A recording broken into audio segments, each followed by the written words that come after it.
Everyone, again welcome to my channel Shriram science. और आज जो मैं आपके साथ में जो टॉपिक इंट्रोड्यूस करना चाहती हूँ वो ब्लड से रिलेटेड है। होपफुली पीपल कि आपको वो समझ आए, आप वो एंजॉय करें and it will be beneficial to you. हमारी बॉडी में टिश्यूज होते हैं, बहुत सारे टिश्यू होते हैं।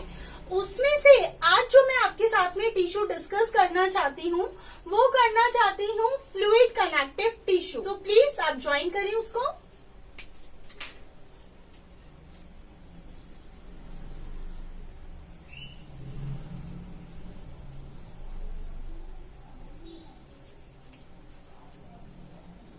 जो फ्लूइड कनेक्टिव टिश्यू है जो हमारी बॉडी के अंदर प्रेजेंट होता है उसको हम लोग एक नाम और देते हैं, उसको हम लोग बोलते हैं वेस्क्यूलर कनेक्टिव टिश्यू। वो वेस्क्यूलर कनेक्टिव टिश्यू भी होता है। और हमारी बॉडी के अंदर 2 टाइप के फ्लूइड कनेक्टिव टिश्यू प्रेजेंट होते हैं, जिसमें से कि हमारे पास में फर्स्ट होता है ब्लड।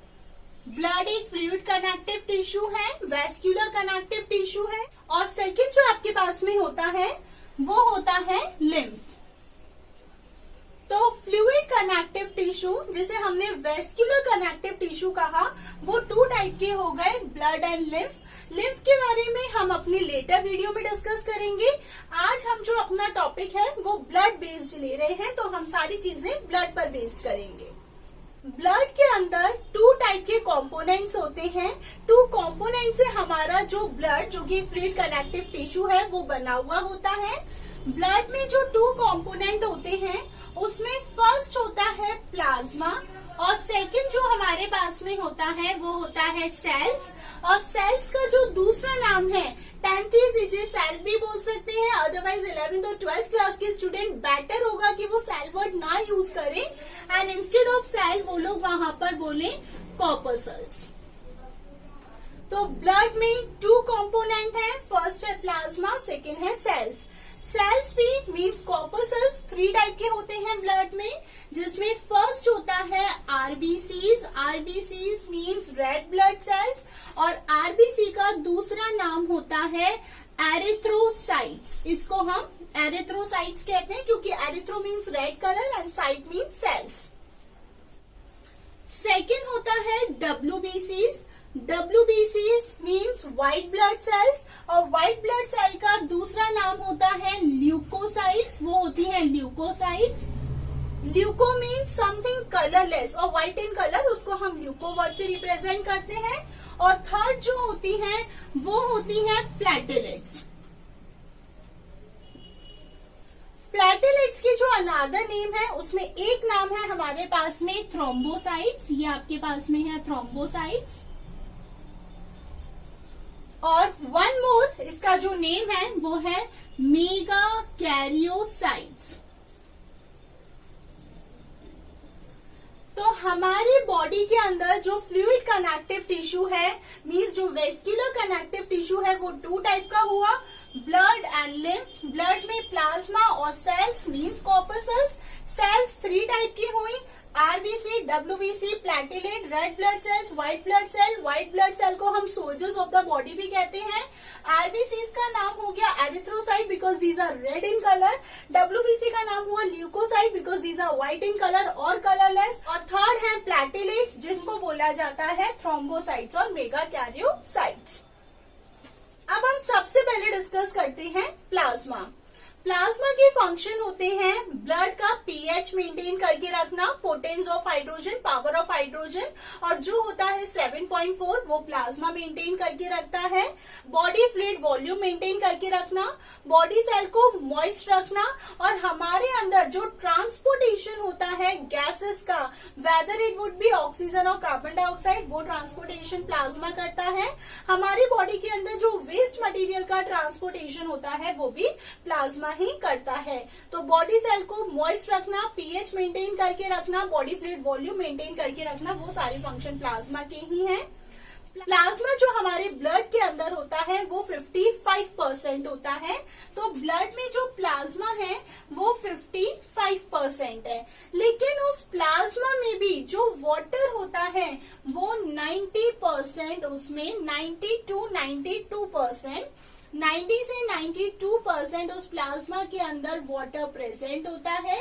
बाकी जो हमारे पास में 6 to 8% है वो प्लाज्मा के अंदर प्रोटीन्स होते हैं। प्लाज्मा के अंदर 3 टाइप्स के प्रोटीन होते हैं बेसिकली। फर्स्ट होते हैं फाइब्रिनोजन, सेकंड जो होते हैं वो होता है एल्ब्यूमिन, और थर्ड हमारे पास में आता है ग्लोब्यूलिन। तो ऐसे करके प्लाज्मा ब्लड में 55%, लेकिन प्लाज्मा में 90 से 92% वाटर और rest 6 to 8% fibrinogen, albumin and globulin. अब हम इनके फंक्शन देखते हैं। First is fibrinogen. फाइब्रिनोजन वो प्रोटीन है जो मैं इस वीडियो में डिस्कस भी करूंगी आपके साथ में, जो ब्लड क्लॉटिंग में हेल्प करता है। सेकेंड है आपके पास में एल्ब्यूमिन वो होता है जो कि ऑस्मोटिक प्रेशर बैलेंस होता है। ग्लोब्यूलिन जो कि बॉडी के डिफेंस मैकेनिज्म में हेल्प करता है। इसके अलावा प्लाज्मा में sodium, chloride, magnesium, bicarbonate etcetera, glucose and amino acid जैसे मिनरल प्लाज्मा के अंदर प्रेजेंट है। द मोस्ट इम्पॉर्टेंट वर्ड जिसे मैं आपको अभी इंट्रोड्यूस कर रही हूँ वो हमारे पास में है serum, not sebum. Sebum is different, this is serum. Serum आपके पास में उस प्लाज्मा को बोला जाता है, the plasma without clotting factor is known as serum. वो प्लाज्मा जिसमें क्लॉटिंग फैक्टर्स नहीं है, जो ब्लड को क्लॉट नहीं को हम बोलते हैं सीरम। तो ये आपके पास में प्लाज्मा का एक शॉर्ट इंट्रोडक्शन हो गया। अब हम मूव करते हैं आरबीसी पर। आरबीसी जिनको कि हम एरिथ्रोसाइट्स भी बोलते हैं, बॉडी की वो सेल जो ओरिजिनेट होती हैं बोन मैरो के अंदर, और जहां ये जाकर डिस्ट्रॉय होती हैं वो डिस्ट्रॉय होती हैं लिवर और स्प्लीन के अंदर। मेनली ये स्प्लीन के अंदर जाके डिस्ट्रॉय होती हैं, इसलिए स्प्लीन को ग्रेवयार्ड ऑफ आरबीसी भी बोला जाता है। आरबीसी का जो लाइफ स्पेन है वो 120 डेज होता है। मेल के अंदर जो आरबीसी का काउंट होता है वो 4.5 से लेकर 5 मिलियंस पर मिलीमीटर क्यूब, और फीमेल्स के अंदर 4.5 to 5 मिलियंस पर मिलीमीटर क्यूब। आरबीसी के अंदर हीमोग्लोबिन है।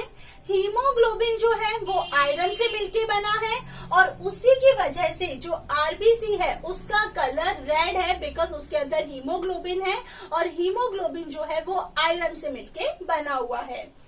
क्योंकि आरबीसी में हीमोग्लोबिन है और हीमोग्लोबिन की एफिनिटी होती है कि वो ऑक्सीजन के साथ में बाइंड होकर ऑक्सी हीमोग्लोबिन बनाता है, तो विदाउट हीमोग्लोबिन ऑक्सीजन हमारी बॉडी में ट्रांसपोर्ट नहीं हो सकती। अगर हीमोग्लोबिन नहीं होता तो हमारी बॉडी में ऑक्सीजन के एक मॉलिक्यूल को हेड से टो तक पहुंचने में भी मोर देन 3 इयर्स लग जाते। तो आरबीसी बॉडी में बोन मैरो में बनती है, जो कि ट्रांसप्लांट भी किया जाता है किसी कैंसरस पेशेंट को सेव करने के लिए, और इनका ग्रेवयार्ड होता है में सबसे ज्यादा जाके डिस्ट्रॉय होती हैं। जो आरबीसी है लाइफ स्पेन 120 डेज का। मेल फीमेल के अंदर काउंट जो होता है वो मैं आपको इंट्रोड्यूस कर चुकी हूँ। जो मैच्योर आरबीसी होती है वो आपके पास में नॉन न्यूक्लिएटेड होती है, मींस उसमें न्यूक्लियस प्रेजेंट नहीं होता। आरबीसी और प्लांट्स के अंदर फ्लोएम जिसका पार्ट है सीव ट्यूब, उसके अंदर में भी न्यूक्लियस प्रेजेंट नहीं होता। ये दोनों आपके पास में नॉन न्यूक्लिएटेड सेल होती हैं। सबसे इम्पोर्टेंट बात जो आरबीसी में है, अगर किसी भी पर्सन के अंदर आरबीसी का काउंट कम हो जाएगा तो उसको हो जाएगा anaemia. Anaemia, less count of RBC. अगर आरबीसी कम है, हीमोग्लोबिन कम है, ऑक्सीजन का ट्रांसपोर्टेशन प्रॉपर नहीं हो पाएगा, वो पर्सन हाईली एनीमिक होगा। हालांकि एनीमिया भी 2 टाइप का होता है। तो एनीमिया तब होगा जब आरबीसी का नंबर किसी के अंदर कम हो जाएगा, एक डिजायर्ड काउंट से कम होगा तब। लेकिन अगर आरबीसी का नंबर किसी में ज्यादा हो जाएगा तो भी इसमें बहुत खुश होने की बात नहीं कि आरबीसी ज्यादा हो गई। वहां पर उस कंडीशन को बोला जाएगा polycythaemia. Polycythaemia is a type of blood cancer अगर आरबीसी का काउंट ज्यादा होता है तो आरबीसी हमारी बॉडी की इम्पोर्टेंट सेल में से एक है और 120 डेज इनका लाइफ स्पैन है, इसलिए ये हमेशा बेटर है if possible then we can donate the blood, क्योंकि वैसे भी हर 120 डेज में नई आरबीसी रीजनरेट होंगी ही होंगी। This is all about RBC, जिनको हमने एरिथ्रोसाइट कहा। अब हम मूव करते हैं पहले प्लेटलेट्स पर और फिर हम लास्ट में आएंगे डब्ल्यूबीसी मतलब ल्यूकोसाइट्स पर। आरबीसी के बाद डब्ल्यूबीसी को रोकते हैं हम। थर्ड जो कॉर्पस्कल्स हमारे पास में था वो था प्लेटलेट्स। पहले हम प्लेटलेट्स लेते हैं, फिर डब्ल्यूबीसी डिस्कस करेंगे। प्लेटलेट्स हमारी बॉडी की वो सेल्स होती हैं, वो कॉर्पस्कल्स होती हैं जो कि ब्लड क्लॉटिंग में हेल्प करती हैं। कभी भी जब हमको लग जाती है, कोई इंजरी हो जाती है और वहां पे जो ब्लड क्लॉट होता है वो हमारी ब्लड क्लॉटिंग में जो काम करती है वो प्लेटलेट्स करती हैं। प्लेटलेट्स जो आपके पास में सेल्स हैं, अब ये किस तरीके से ब्लड क्लॉट करती हैं, अब हम वो पूरा मैकेनिज्म आपके साथ में डिस्कस कर लेते हैं कि ब्लड की क्लॉटिंग का एंटायर प्रोसेस हमारे अंदर चलता कैसे है।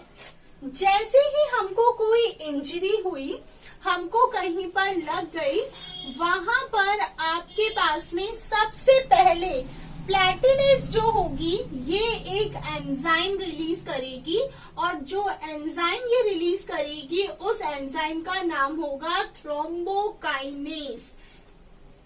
एएसई सफिक्स लग गया मतलब एंजाइम हो गई, इसलिए इसको थ्रोम्बोसाइट्स भी बोलते हैं। थ्रोम्बोकाइनेस जो एंजाइम है ये क्या करेगी, हमारे अंदर एक सब्सटेंस जिसका नाम है प्रोथ्रोम्बिन, सब्सटेंस का नाम है प्रोथ्रोम्बिन। ये एंजाइम, वो जो प्रोथ्रोम्बिन है हमारे अंदर जो कि इनएक्टिव फॉर्म के अंदर है, ये थ्रोम्बोकाइनेस एंजाइम इस प्रोथ्रोम्बिन को कन्वर्ट करेगी एक एक्टिव फॉर्म के अंदर और वो एक्टिव फॉर्म होगी थ्रोम्बिन।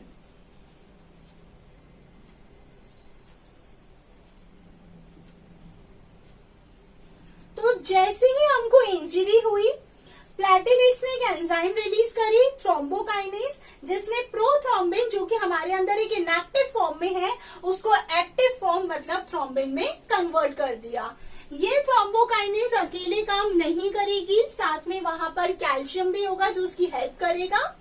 और फिर ये जो थ्रोम्बिन जो वहां पर एक्टिव फॉर्म में आ गया, ये थ्रोम्बिन आपके पास में हेल्प करेगा सब्सटेंस जिसका नाम है फाइब्रिनोजन, जो हमारे अंदर सॉल्यूबल फॉर्म में है, उसको बोला जाता है सॉल्यूबल प्रोटीन। तो ये जो थ्रोम्बिन है, जो सब्सटेंस हमारे अंदर है जिसका नाम है फाइब्रिनोजन, फाइब्रिनोजन जो कि हमारे अंदर एक सॉल्यूबल प्रोटीन है, ये थ्रोम्बिन उस फाइब्रिनोजन को जो कि सॉल्यूबल प्रोटीन है, कैल्शियम के साथ में इस फाइब्रिनोजन को कन्वर्ट कर देगा फाइब्रिन में। फाइब्रिन एक इनसॉल्यूबल प्रोटीन है।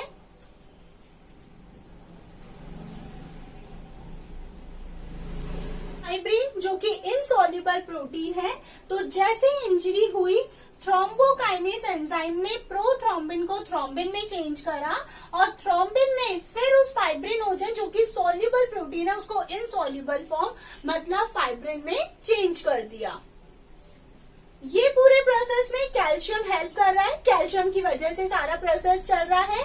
इस पूरे प्रोसेस को, ये जो मैकेनिज्म यहाँ पर हुआ है, इस पूरे मैकेनिज्म को बोला जाता है cascade of protein. Cascade of protein इसको बोलते हैं। ये पूरा मैकेनिज्म में जो हेल्प करेगा वो विटामिन के हेल्प करेगा, क्योंकि जब लास्ट में फाइब्रिन बनेगा जो कि एक इनसॉल्युबल प्रोटीन है, उसके बनने की वजह से उस इंजरी वाली प्लेस पर ब्लड क्लॉट हो जाएगा, जो ब्लड की ऊजिंग हो रही है वो वहां पर स्टॉप हो जाएगी। तो सबसे पहले इंजरी होते ही प्रोथ्रोम्बिन थ्रोम्बिन में चेंज हुआ, फिर थ्रोम्बिन ने फाइब्रिनोजन को फाइब्रिन जो कि इनसॉल्युबल प्रोटीन है उसमें चेंज कर दिया। ये जो एंटायर प्रोसेस हमारे अंदर होता है इसको जीन भी रेगुलेट करके रखता है, और इससे रिलेटेड एक डिसऑर्डर मैं आपके साथ में डिस्कस करती हूँ, दैट इज हीमोफीलिया। हीमोफीलिया एक ऐसा डिसऑर्डर है जिसमें ब्लड की क्लॉटिंग ही नहीं होती, माइनर इंजरी पर भी बहुत सारी ब्लड की वहां पर ऊजिंग होती है और वहां पे ब्लड क्लॉट ही नहीं होता। और ये जो डिसऑर्डर था, ये डिसऑर्डर था क्वीन विक्टोरिया को, और इस डिसऑर्डर जिसका नाम है हीमोफीलिया, ये डिसऑर्डर के मोस्टली जो विक्टिम होते हैं वो मेल ही होते हैं, मेल ही इससे अफेक्ट होते हैं, फीमेल सिर्फ कैरियर होती हैं जो कि इस डिसऑर्डर को एक से दूसरे जनरेशन में लेके जाती हैं। क्वीन विक्टोरिया, और वहां पर हमेशा ही जो फीमेल थी, जो क्वीन ही वहां थ्रोन पर रही, क्योंकि उनकी फैमिली के अंदर हीमोफीलिया जो कि एक हेरिडिटरी डिसऑर्डर है वो जनरेशन टू जनरेशन मेल में पास हो रही थी, मेल अफेक्ट हो रहे थे, इसलिए वहां पर जो किंगडम जिस पर थ्रोन पर बैठे वो क्वीन विक्टोरिया ही थी। तो दिस इज ऑल अबाउट प्लेटेलेट, जो कि सबसे इंपॉर्टेंट है, ब्लड क्लॉटिंग में हेल्प करता है, और ये जो पूरा प्रोसेस है इसको बोला जाता है कैस्केड ऑफ प्रोटीन। और इस पूरे प्रोसेस में ना सिर्फ एंजाइम बल्कि कुछ फैक्टर्स भी होते हैं, मतलब कुछ जीन्स भी होते हैं जो उसके अंदर इन्वॉल्व रहते हैं, और विटामिन के बिना ये पूरा प्रोसेस नहीं हो सकता। This is all about platelets. Hope student आपको ये जो हमारी शॉर्ट वीडियो थी ब्लड सेल्स के बारे में आपको समझ आई होगी। अब हम अपनी नेक्स्ट वीडियो में ब्लड ग्रुप्स के बारे में और उससे रिलेटेड जो कंडीशंस होती हैं मदर और फीटस के बीच में, उसको हम अपने लेटर वीडियो में डिस्कस करेंगे। Till then stay happy.